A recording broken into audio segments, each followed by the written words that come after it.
In lecture number 26, we study the article 2.16, third part, Stokes' second problem, and its one other name is flow near an oscillating flat plate. In last article, we study moving, just motion of flat plate. It's mean if there is a plate and it's forward, it's mean it's moving. But in this topic we study oscillation. It's mean plate is move like this, here, then here, then here. It's mean it's make a graph like this, oscillation. In class, in all of our previous lectures, we didn't study the oscillation of plates or oscillations of cylinders. So this term is come first time. So before starting this topic, I want to clear some important points which are using in this article. So one by one we discussed. Number one जो हम discuss करेंगे, that is oscillation.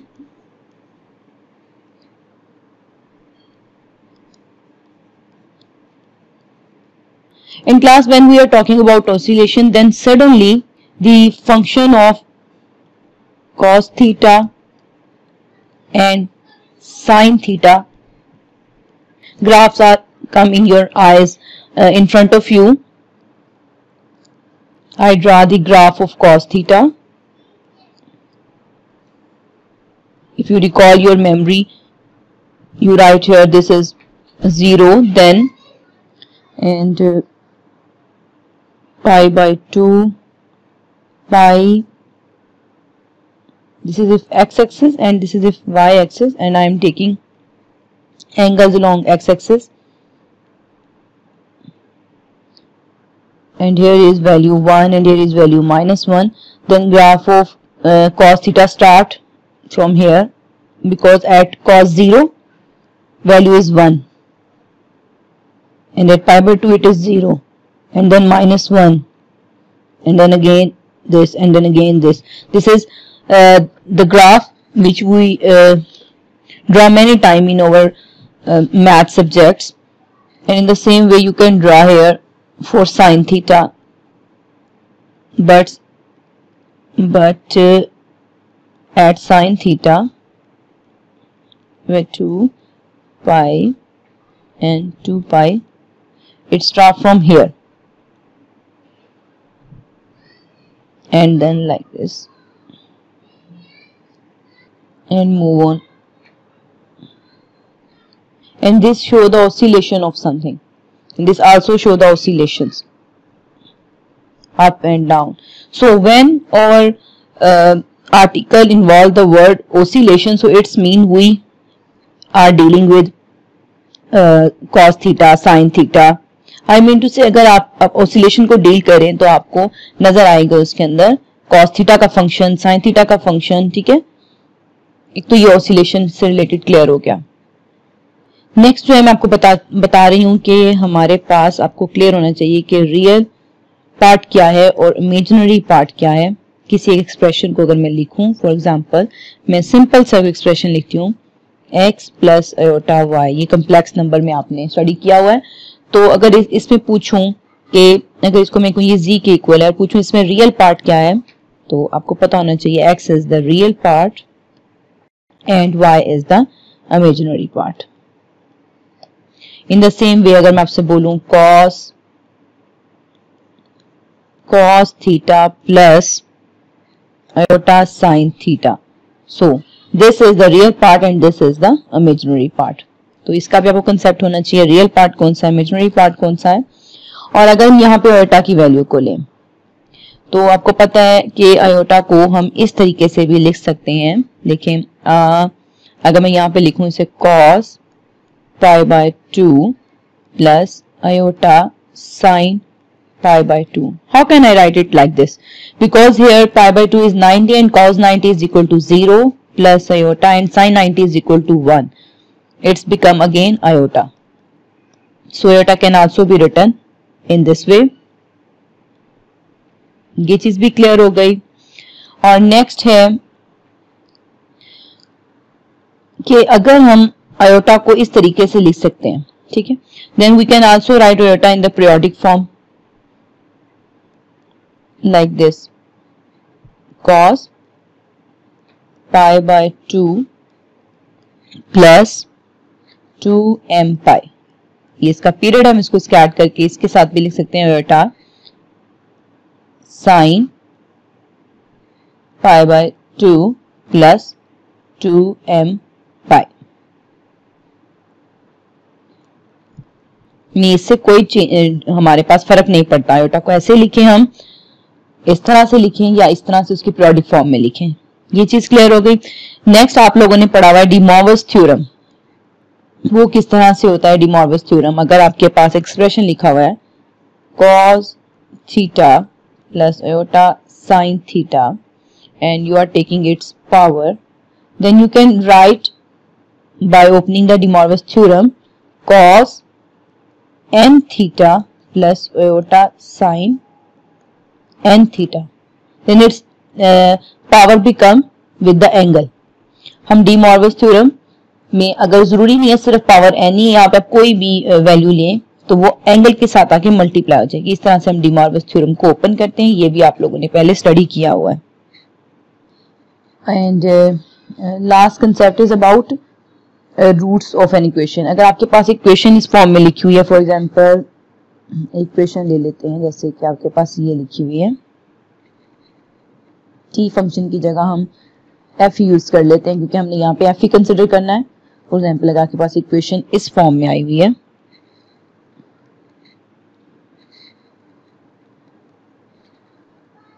तो आप लोग अपने methods में ये चीज पढ़ चुके हैं कि आप इसको इस तरह डी स्क्वायर की फॉर्म में लिख सकते हैं और फिर इसको सेपरेट कर सकते हैं। जो भी यहाँ पे साथ कोई कांस्टेंट है, अगर फॉर एग्जांपल मैं एक्स स्क्वायर लेती हूँ तो यहाँ पे आप इसको इस तरह लिख सकते हैं। और नेक्स्ट आप फिर इसका स्क्वायर रूट लेंगे तो यहाँ पे आपके पास इसका स्क्वायर रूट आ जाएगा। यहाँ पे डी की वैल्यूज आएंगी, फिर आप देखेंगे ये वैल्यूज हमारे पास रियल हैं, रियल और डिस्टिंक्ट हैं। रूट्स जो हमारे पास आए हैं वो दो रूट है, यानी सिंपल डी में वर्क कर रहे हैं हम लोग, डी स्क्वायर में वर्क कर रहे हैं। रियल आए हैं, डिस्टिंक्ट आए हैं, या फिर इमेजिनरी और डिस्टिंक्ट आए हैं, या फिर सेम आए हैं। इनके बिहाफ पे फिर आप लोग सोल्यूशन लिखते थे। 3 से 4 मेथड के सोल्यूशन हुआ करते थे। अगर रियल हो तो कैसे लिखेंगे, इमेजिनरी हो तो कैसे लिखेंगे। तो in case of stock second problem जो हमारे पास एंड में रिजल्ट आएगा वो इमेजिनरी और डिस्टिंक्ट होगा, तो उसको फिर हम लोग कैसे लिखते थे। फॉर एग्जाम्पल यहाँ हमारे रूट्स निकले हैं, एक्स की जगह यहाँ मैं वैल्यू ले लेती हूँ कि हमारे रूट्स निकले हैं 2 आयोटा या 3 आयोटा, इस तरह हमारे रूट्स निकले हैं। तो हम उसको किस तरह लिखेंगे कि हमारा जो सोल्यूशन है वो क्या आया है, a e की पावर वो जो हमारा रूट निकला है वो इंटू वाई प्लस फिर b e की पावर जो रूट निकला है देन y। तो इस तरह आपने सभी के लिए डिफरेंट सोल्यूशन निकाले हुए हैं अपने मेथड के जो आपने स्टडी किया है सब्जेक्ट उसके अंदर। तो मैंने आपको हल्का सा उसमें से रिकॉल किया है वो वाला जिसके अंदर हमारे पास इमेजिनरी और डिस्टिंक्ट एंड में रूट्स निकलते हैं। तो उसके लिए ऐसी इक्वेशन बनती है। अब हम आर्टिकल स्टार्ट करते हैं, बुक पर से हम इस टॉपिक को देखते हैं।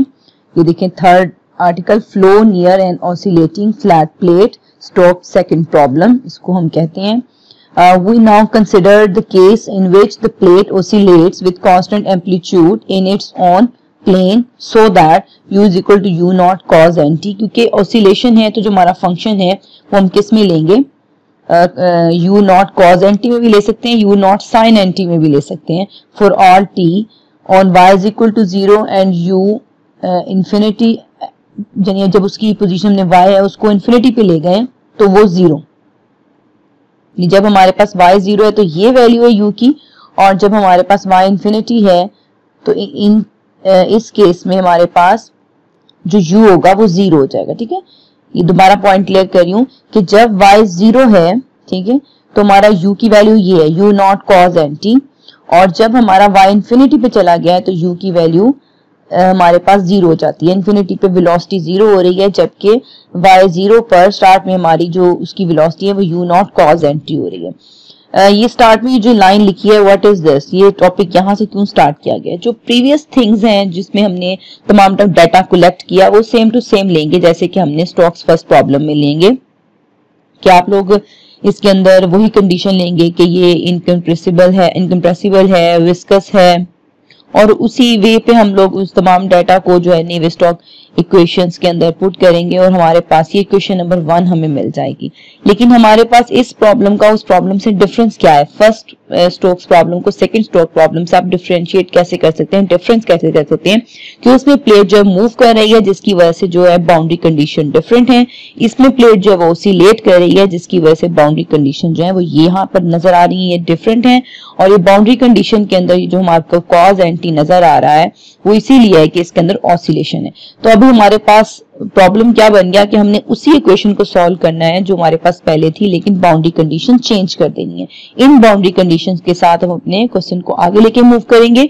और यहाँ पे मैं आपको एक बात क्लियर कर दूं कि पिछले तमाम आर्टिकल्स में मैंने आपसे कहा था कि आप अपना डाटा पुट करेंगे और फिर आप एक रिजल्ट निकालेंगे ये वाली इक्वेशन 1 का।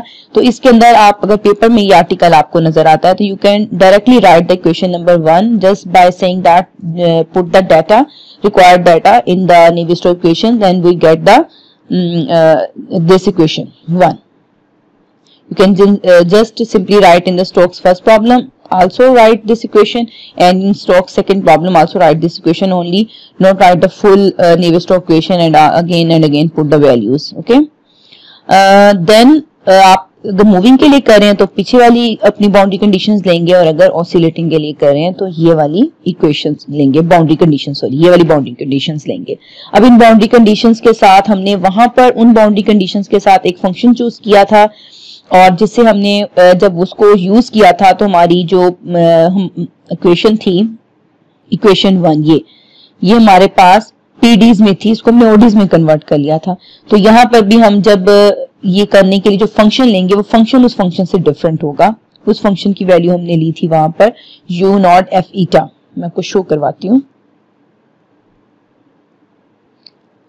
इस जगह पे हमारे पास ये बाउंड्री कंडीशंस थी और हमने इस क्वेश्चन को सॉल्व करने के लिए ये जो है ना 3 इक्वेशन में ये फंक्शन लिया था। अब जो हम फंक्शन ले रहे हैं वो डिफरेंट ले रहे हैं, उसके अंदर हमारे पास ये नजर आएगा कि real of e iota n t f of Y.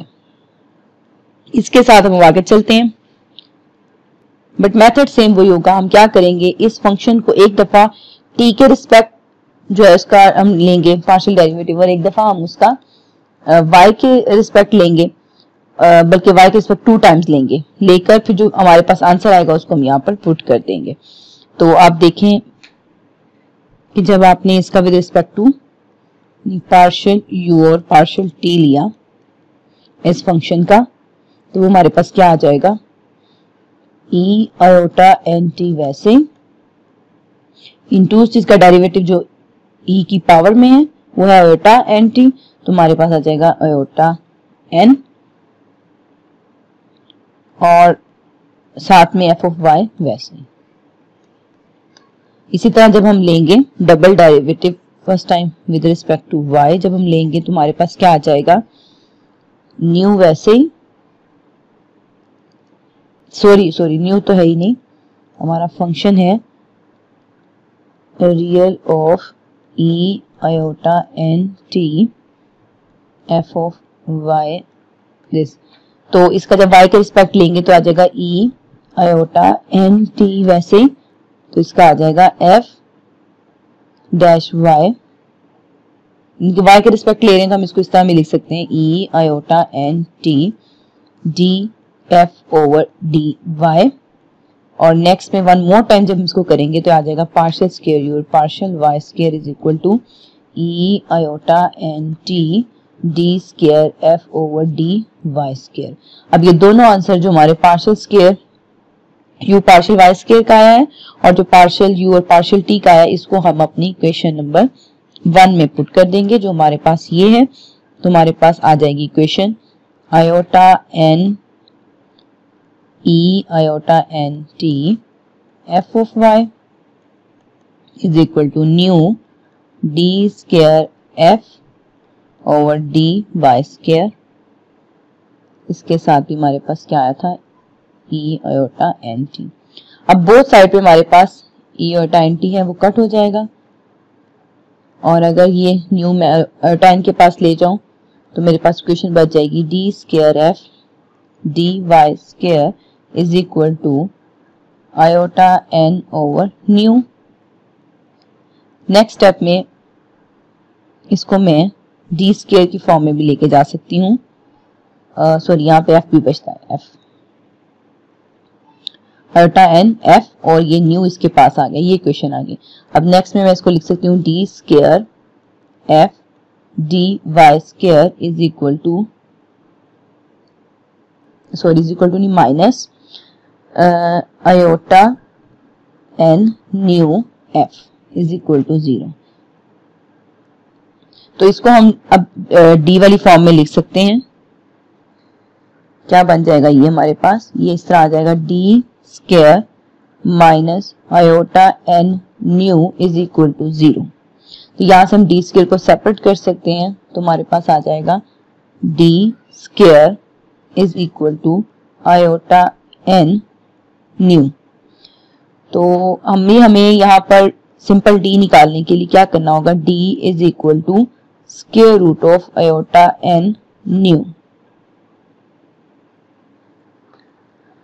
तो बेसिकली हमने अब इस प्रॉब्लम में क्या फाइंड करना है, we have to find square root of iota N nu. हमें आयोटा एन न्यू का स्क्वायर रूट फाइंड करना है।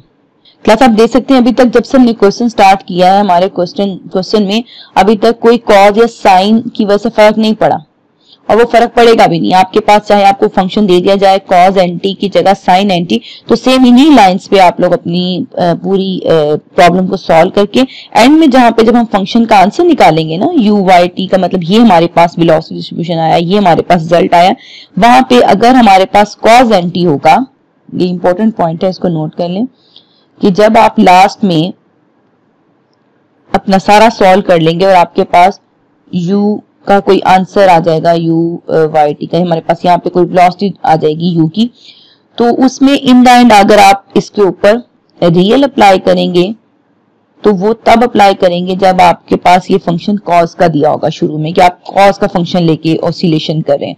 अगर आप लोग ऑसिलेशन ले रहे हैं साइन एंटी में, यानी कि u को आप ले रहे हैं u नॉट साइन एंटी, तो फिर आप क्या करेंगे, जो आपका एंड में वेलोसिटी का आंसर आएगा उसके ऊपर आप इमेजिनरी पार्ट उठालेंगे, उसका रियल पार्ट उठाएंगे जब आप ऑसिलेशन के लिए कॉज एंटी लेंगे, और इमेजिनरी पार्ट उठाएंगे जब आप उसके लिए साइन एंटी लेंगे, और कोई फर्क बाकी सारी प्रॉब्लम में नहीं पड़ेगा। सेम टू सेम इन्हीं लाइंस पे आप मूव करते जाएंगे, वैसे ही आप इक्वेशन के अंदर ये वैल्यूज पुट करेंगे, वैसे ही आप डी की फॉर्म निकाल लेंगे, वैसे आप स्क्वायर रूट फाइंड करेंगे, आगे भी मूव करते हैं वैसे ही मूव करते रहेंगे, लेकिन लास्ट में फर्क पड़ेगा जब आपके पास आंसर आएगा तो रियल पार्ट उठाएंगे तो आपके पास कॉज वाला फंक्शन अगर आपने चूज किया होगा तो उसका आंसर आएगा, और अगर आप इमेजिनरी उठाएंगे तो आपके पास साइन वाले के लिए आएगा अगर आपने साइन चूज किया हुआ है। तो हम यहाँ तक पहुंच गए हैं, अब हम इससे आगे चलते हैं। अब आपको मैंने आयोटा की वैल्यू शुरू में बताई थी, ये देखिए मैंने कहा था आयोटा को हम इस तरीके से भी लिख सकते हैं और पीरियोडिक फॉर्म में भी लिख सकते हैं। बिल्कुल उन्हीं लाइंस पे उन्होंने आयोटा को जो है यहाँ पर पुट किया, ये देखिए d square iota n v, और उसने कहा कि हमारा अब टारगेट है कि हमने स्क्वायर रूट निकालना है iota n divided by nu का। तो आयोटा की वैल्यू ये ले ली और उसको पीरियोडिक फॉर्म में इस तरह लिख लिया, और एम की वैल्यू कोई आगे हम चूज कर सकते हैं 0 plus minus 1 plus minus 2 so on, और उसके बाद इसको जो है पुट कर दिया यहाँ पर डी स्क्वायर के अंदर आयोटा को। तो जब इसको आयोटा के अंदर पुट कर दिया तो यहाँ पे हमारे पास जो एक्सप्रेशन बन गया वो हम लिख लेते हैं। वो हमारे पास आ गया d इज इक्वल टू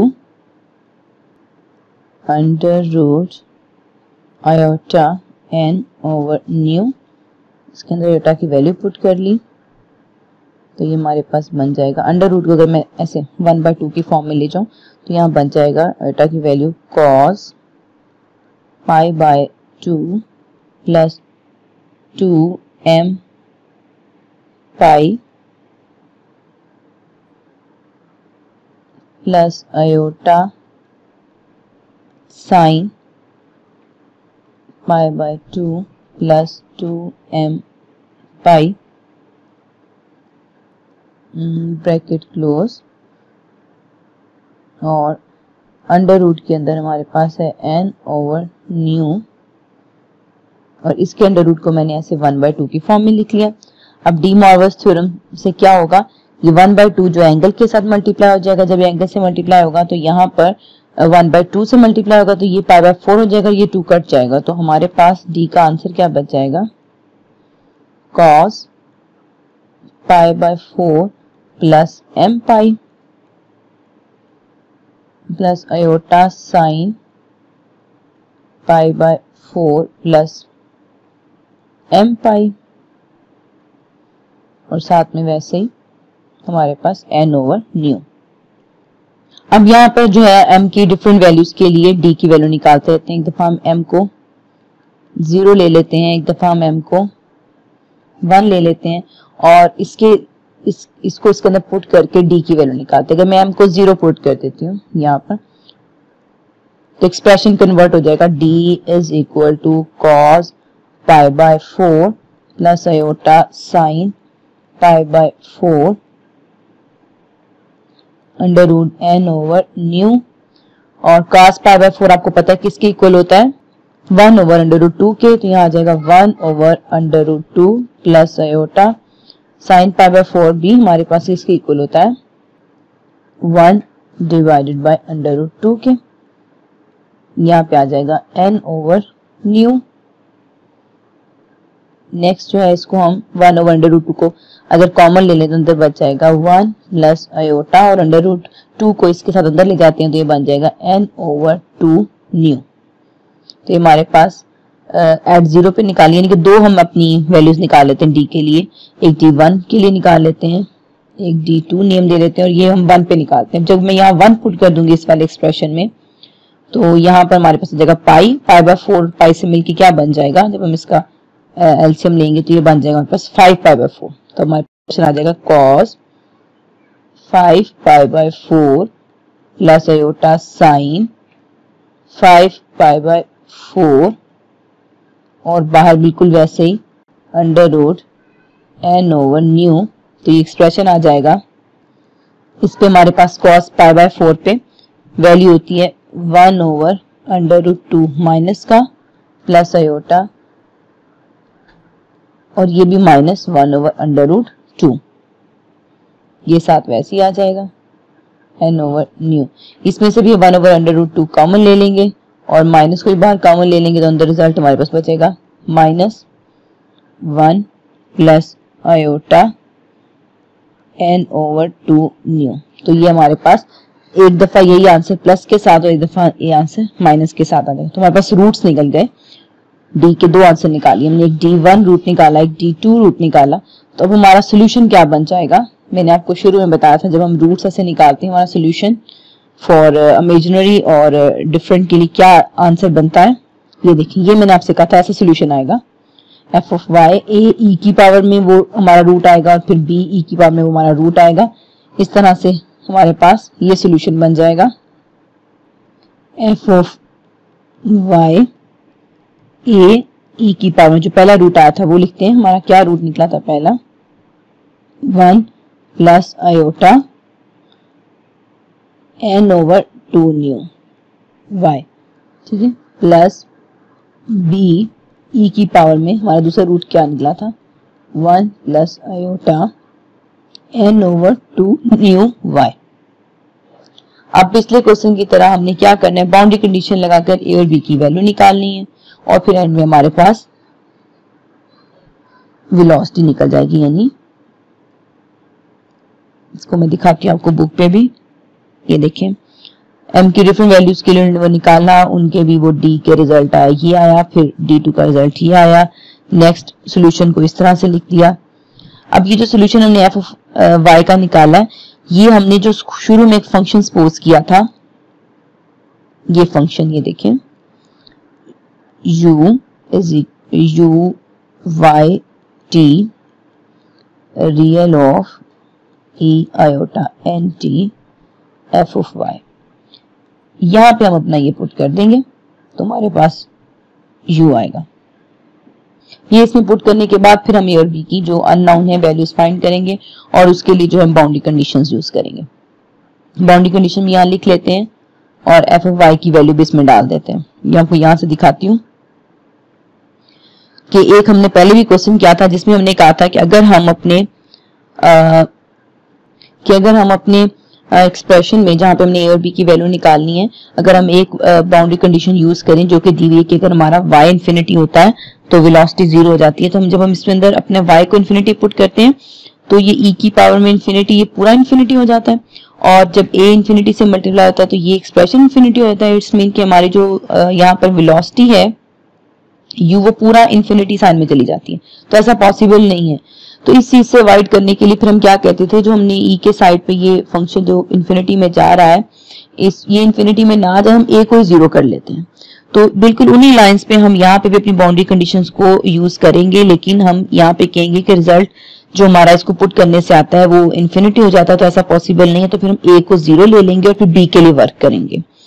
और ये हम इस एक्सप्रेशन में आए कैसे, मैं पहले ही बता चुकी हूँ। ये जो हमारा हमने एफ ऑफ वाई निकाला है, इसको हम अपने फंक्शन के अंदर जो हमने शुरू में सपोज किया था, ये वाला फंक्शन, इसके अंदर एफ ऑफ वाई की वैल्यू डालेंगे तो ये फंक्शन ये बन जाएगा real of e i n t, और ये सारी वैल्यू हमारे पास ये आ जाएगी। और इसके बाद यहाँ पर हमने a की वैल्यू किस तरह से निकाली, ये कहकर कि इन्फिनिटी हो जाएगा u, अगर हम y को इन्फिनिटी लेते हैं तो a को 0 लेना पड़ेगा। अब हम अपनी इस a की वैल्यू को यहाँ पुट कर देंगे तो फंक्शन बच जाएगा u y t r b e tan t e minus के साथ वो वाला रूट। अब नेक्स्ट यहाँ पर हमने अपनी b की वैल्यू निकालनी है, और b की वैल्यू को निकालने से पहले हम ऐसा करते हैं, अंदर ये जो रियल है उसको अप्लाई कर लेते हैं। तो इसका रियल पार्ट यानी कि r जो हम लिखा हुआ है ये शो कर रहा है कि इसका हम रियल पार्ट लेंगे।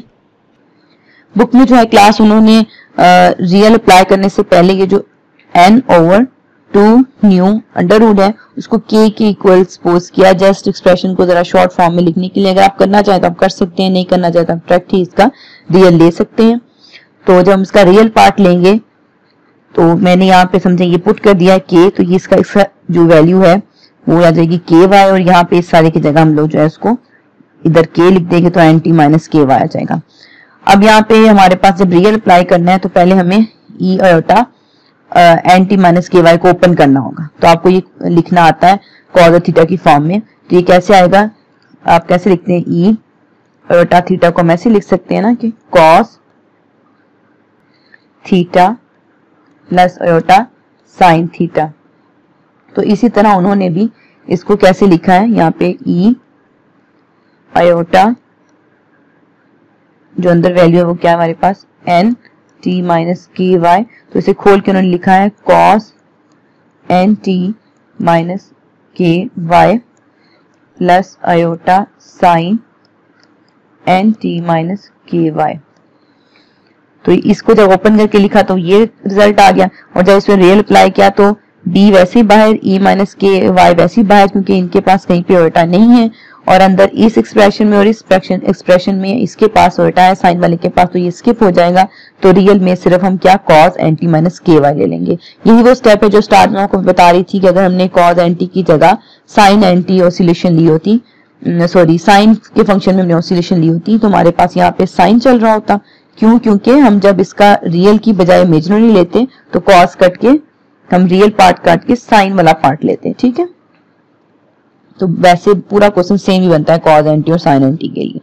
अभी हमारे पास आ गया यू वाई टी का रिजल्ट, ये आ गया B E minus k Y cos anti minus k Y. यहाँ पे हम लोगों ने अपनी कंडीशन पुट कर देनी है, बाउंड्री कंडीशन, और वो ये वाली बाउंड्री कंडीशन पुट करेंगे कि जब हमारे पास u यानी कि 0t पर यानी y 0 पर आंसर आता है u नॉट cos nt। जब इस वाली बाउंड्री कंडीशन को हम यहाँ पुट करेंगे तो इट्स मीन y को 0 लेना पड़ेगा। जब हम यहाँ पे y को 0 लेंगे तो हमारे पास आंसर क्या आ जाएगा, u 0t is equal to b e minus k, y की जगह आ जाएगा 0 cos n t minus k, यहाँ पे y की जगह 0 आ जाए, पूरा 0 हो जाएगा। जब इसको सॉल्व करेंगे तो e की पावर 0 1 आ जाएगी, b हमारे पास वैसे ही आ जाएगा, और साथ में क्या होगा cos ये 0 की वजह से हो गया cos nt, और u 0t पे हमारे पास क्या जवाब है, u नॉट cos nt, तो इसकी जगह हम लिख देंगे u नॉट cos nt। ये मैंने बाउंड्री कंडीशन अप्लाई कर दी। अब इसके इस साइड पे भी cos nt है, इस साइड पे भी है, तो हमारे पास b की वैल्यू आ गई u नॉट। इस b की वैल्यू u नॉट को हम इस एक्सप्रेशन में पुट कर देंगे यहाँ पर, ये देखें इस जगह पर, तो हमारे पास u yt is equal to u naught minus ky cos nt minus ky आ जाएगा। तो यही हमारे पास वेलोसिटी डिस्ट्रीब्यूशन निकलेगी, यही हमारे पास रिजल्ट निकलेगा। ठीक है, हमने आंसर निकाल दिया, u नॉट को उसमें पुट कर देंगे तो रिक्वायर्ड आंसर आ जाएगा। रिक्वायर्ड आंसर अगर हम साइन के लिए लेते तो यहाँ पे जब लास्ट में चूज करते तो यहाँ साइन आ जाना था, और जब अंदर अप्लाई करना था तो उसके अकॉर्डिंग यहाँ पे आंसर आ जाना था। बस चेंज किया था, यहाँ पे cos nt की जगह sin nt आ जाना था, और यहाँ पे भी क्योंकि साइन ही होना था वो उससे कट जाना था अगेन, बिकॉज कंडीशन में जब sin nt लेंगे तो यहाँ पे फिर sin nt होना था। इस तरफ हम इमेजिनरी लेते तो फिर दोनों तरफ साइन से साइन कट हो जाना था। ठीक हो गया, ये हमारा प्रॉब्लम जो है वो सॉल्व हो गया है। अब एक और चीज मैं आपसे शेयर कर रही हूँ कि इस प्रॉब्लम को जब हम लोग ट्रांसफॉर्म ली, हम लोगों ने पिछले वाले क्वेश्चन में हमने लिया u को हमने लिया था उसमें u नॉट f ईटा, कुछ इस तरह का फंक्शन लिया था, और आज वाले फंक्शन में हमने इसको लिया है u नॉट cos t, इस तरह से हमने लिया है, सॉरी nt। तो ये भी एक ट्रांसफॉर्म है जिससे हम अपने फंक्शन को लेकर बाद में अपनी पीडीज इक्वेशन को जो है हमने किस में कन्वर्ट कर लिया था, ओडीज में, और फिर ओडीज में हमने इसका सारा सोल्यूशन निकाल लिया। तो इसके अलावा हम जो है वो लैप्लास ट्रांसफॉर्म लगाकर भी अपनी पीडीज को ओडीज में चेंज कर सकते हैं, लैप्लास ट्रांसफॉर्म। तो इसको हम बोलेंगे ये अल्टरनेटिव मेथड है हमारे पास।